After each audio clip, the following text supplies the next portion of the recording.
কলকাতার আনাচে কানাচে ঘটে যাওয়া নানা বিনোদনের খবর নিয়ে শুরু করলাম এবারের বিনোদন.com। বাংলা ছবি হেমা মালিনীর পোস্টার ও টিজার লঞ্চ এবং ওয়েব সিরিজ ফলোয়ার্সের ট্রেলার লঞ্চ দিয়ে সাজানো এবারকার কোথায় কি যা দিয়ে শুরু বিনোদন.com। এফএস এর নতুন ক্যালেন্ডার লঞ্চ ও অমর সঙ্গীর সাংবাদিক সম্মেলনের খবর জানতে আপনাকে পরে চোখ রাখতেই হবে আমাদের টুকরো খবরে। আর সবশেষে বিনোদনের চার ঝলক তো থাকছেই।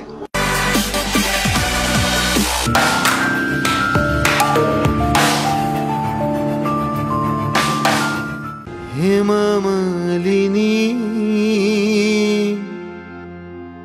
হেমা মালিনী।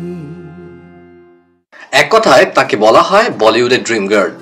বয়সের বাধা সরিয়ে এখনো অগণিত অনুরাগীকে তার মতো হয়ে ওঠার স্বপ্ন দেখান বলিউডের কিংবদন্তি অভিনেত্রী হেমা মালিনী। আর এই আইকনিক অভিনেত্রীর অনুপ্রেরণা থেকেই পরিচালক পারমিতা মুন্সি তৈরি করেছেন তার নতুন ছবি হেমা মালিনী। অভিনয় চিরঞ্জিত চক্রবর্তী, রশ্মি দত্ত, কাঞ্চনা মৈত্র, ভাস্কর চট্টোপাধ্যায়, দেবলীনা দত্ত, পিয়ালি মুন্সি, ইন্দ্রাণী ঘোষ সহ হেমা মালিনীর শীর্ষক চরিত্রে পাপিয়া রাও। প্রত্যেকটা হেমা মালিনীর গল্পে একটা ধর্মেন্দ্র থাকা দরকার। কে কে কে আপনি? আমি হেমা মালিনী। কি? হেমা মালিনী বম্বের না, এই শহরের, কলকাতার। ছবির শুটিং শেষ করে সম্প্রতি দক্ষিণ কলকাতার এক রেস্তোরাঁতে হয়ে গেল ছবির পোস্টার ও টিজার লঞ্চ। পরে আমাদের মুখোমুখি হয়ে পরিচালক ও অন্যান্য কলাকুশলীরা কি জানালেন চলুন শুনে নিই। হেমা মালিনী তো এখানে একটা কনসেপ্ট কোনো বায়োপিক নয়, কোনো জীবনী নির্ভর ছবি নয়। তো সেখান থেকে আমার এটা একটা স্বপ্নের cinema, fantasy reality, magic reality, imaginative reality, স্বপ্ন। অ্যাকচুয়ালি আমরা তো সবাই তাই, আমরা কি হচ্ছে সেটাকে ইগনোর করে কি হতে পারে সেটার মধ্যে দিয়ে বেঁচে থাকি বেশিক্ষণ আর কি। হেমা মালিনী সেই জার্নিটার কথাই বলে। ইমাজিনারি রিয়েলিটি বলে একটা কথা আছে, বহু মানুষ মনে করে সে আরেকজনের মতো, অনেকে দেখতে আবার হয়ও। এই ক্যারেক্টারটা সেরকম একটা ক্যারেক্টার হেমা মালিনী নিজেকে মনে করে এবং সেইভাবেই সাজাগোজা করে, সে সেইভাবেই পোশাক আশাক পরে, নাচতে পারে, গাইতে পারে। এরকম একটা ক্যারেক্টার যে খুঁজছিল একজন ধর্মেন্দ্র, আর সৌভাগ্যক্রমে আমি হচ্ছে সেই ধর্মেন্দ্র। আমি হেমা মালিনীতে একটা গুরুত্বপূর্ণ চরিত্র করছি। সবাই বলছে যে হেমা মালিনী একটা নস্টালজিয়া, ডেফিনেটলি হেমা মালিনী একটা নস্টালজিয়া, কিন্তু সেটা নস্টালজিয়া নাকি ওটা একটা সারপ্রাইজ এলিমেন্ট, সেটাই হচ্ছে এই ছবির রহস্য। আমার ক্যারেক্টারটাই ফিল্মে Hema Malini is that of a modern tarot card reader, and she's an astrologer and she believes in what she's doing, আর ও সত্যি লোকের ভালো করতে চায়, and that is why she practices what she practices. But it's a very interesting plot line into how kind of her journey evolves while she's helping the people, the characters in the film. I'm very grateful for the opportunity to Paramita Di and everybody else who made me feel so comfortable.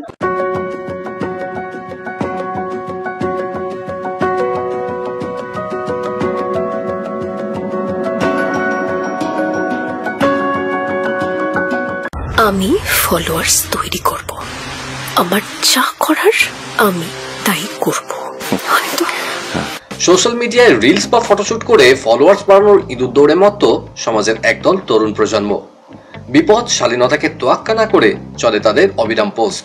এর পরিণতি যে কি ভয়াবহ আকার ধারণ করতে পারে সেই বিষয়ে অবগত করতে ক্লিক ওটিটি প্ল্যাটফর্মে মুক্তি পেতে চলেছে পরিচালক রাজদীপ ঘোষের নতুন ওয়েব সিরিজ ফলোয়ার্স। অভিনয় ইন্দ্রাশিস, শান্তিলাল মুখার্জি, অম্লান মজুমদার, সামিউল আলম, সমিত সমাদ্দার সহ মুখ্য চরিত্রে সোহিনী গুহ রায়। If you don't mind, how many followers do you have? Happy birthday! Fuck the netizens. সম্প্রতি মধ্য কলকাতার এক ক্যাফেতে হয়ে গেল সিরিজের ট্রেলার লঞ্চ, যেখানে উপস্থিত ছিলেন সিরিজের পরিচালক সহ অন্যান্য কলাকুশলীরা। পরে আমাদের মুখোমুখি হয়ে তারা কি জানালেন চলুন শুনে নিই। করোনার পর থেকে এটা না একটা মারাত্মক একটা প্রবণতা তৈরি হয়েছে। দেখো, ফলোয়ার্স বাড়ানোটা কোনো অন্যায় নয়, মানুষ চায় মানুষকে চিনুক, মানুষকে জানুক, কিন্তু সমস্যাটা অন্য জায়গায়। যে ফলোয়ার্স বাড়ানোর তাগিদে সে জানবে না কোথায় থামতে হয়, সেটা ভয়ঙ্কর হবে সমাজের ক্ষেত্রে। এক্ষুনি এটার নিয়ে ভাবার প্রয়োজন, সেই জন্যই এই সাবজেক্টটা করার। আর আমার একটাই উদ্দেশ্য, এই সাবজেক্টটা দেখার পর একজনও যদি এটা নিয়ে ভাবে তাহলে জানবো আমি সাকসেস। আমরা তো থিয়েটারের সঙ্গে যুক্ত, সো যখনই কোনো সাবজেক্টে সোশ্যাল কনসাসনেসের ব্যাপারটা জড়িয়ে থাকে বা সোশ্যাল রেসপন্সিবিলিটি নেওয়ার ব্যাপার থাকে, তখন সেটা আমাদের বেশি অ্যাট্রাক্ট করে। সেই কারণেই এটা আমাকে অনেক বেশি অ্যাট্রাক্ট করেছিল এবং যার জন্য আমি রাজি হয়েছিলাম এবং ফাইনালি তারপরে রাজি হওয়ার সেই তরফ থেকে ভালো লাগছে যে এত বছর পরে আমার ওই নামটা নিয়ে, মানে ওই ছবিটার নামটা নিয়ে একটা আজকের একটা অন্য ধারার ছবি 31শে জানুয়ারি রিলিজ করতে চলেছে। I bless them enter team and আমি চাইবো যে 31 তারিখে মানুষজন হলে এসে এটার এক্সপিরিয়েন্স। এখনো তো মরার অভিজ্ঞতা হয়নি, কেমন লাগে আমার গলায় মানে মালাটা সত্যি দিলে পরে সেটা দেখার অভিজ্ঞতাটা ভালো। একটা মেয়ের প্রেমে পড়েছে, যে মেয়েটা বেঁচে নেই, মারা গেছে। এর সঙ্গে প্রেম এবং মজা, হিউমার, এই সবটা মিলেমিশে একাকার হয়েছে, তো যে কারণে দিস ইজ অ্যান যেটা দাদা বলতো যে ইটস আ ফ্যামিলি এন্টারটেইন। মানে এই গল্পটার মধ্যে অনেক প্রেম আছে, একটা ভূতের অ্যাঙ্গেল আছে এবং অনেকটা আনন্দ আছে, হিউমার আছে। ধরে নে এটা আমাদের বোনাস রাউন্ড। বাঙালি যা আড্ডাবাজ, ভূতেদেরকে নিয়েও খেজুর করতে ছাড়ে না।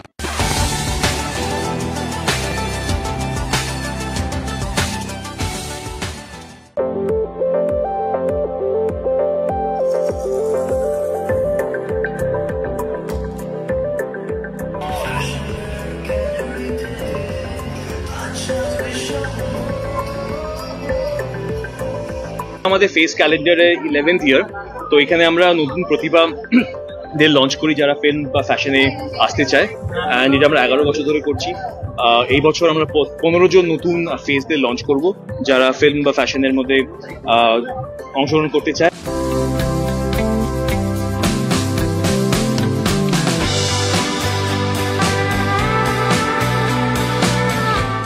প্লেথোরা অফ অপরচুনিটি যেটা ফেস নিয়ে আসে, আমরা সেই সবকিছুকে মাথায় রেখে বাছাইটা করি। So that is how we get best of the talents.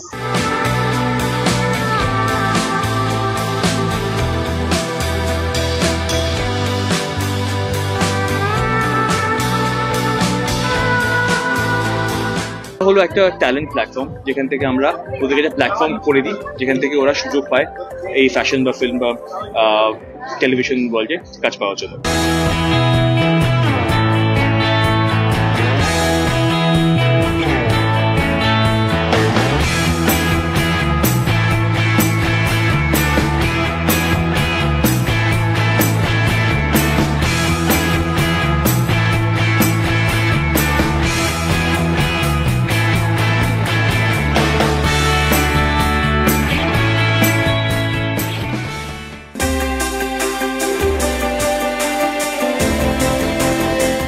Game changer এবং পুষ্পা 2 ছবি প্রযোজকের বাড়ি এবং অফিসে হানা দিল আয়কর দপ্তর।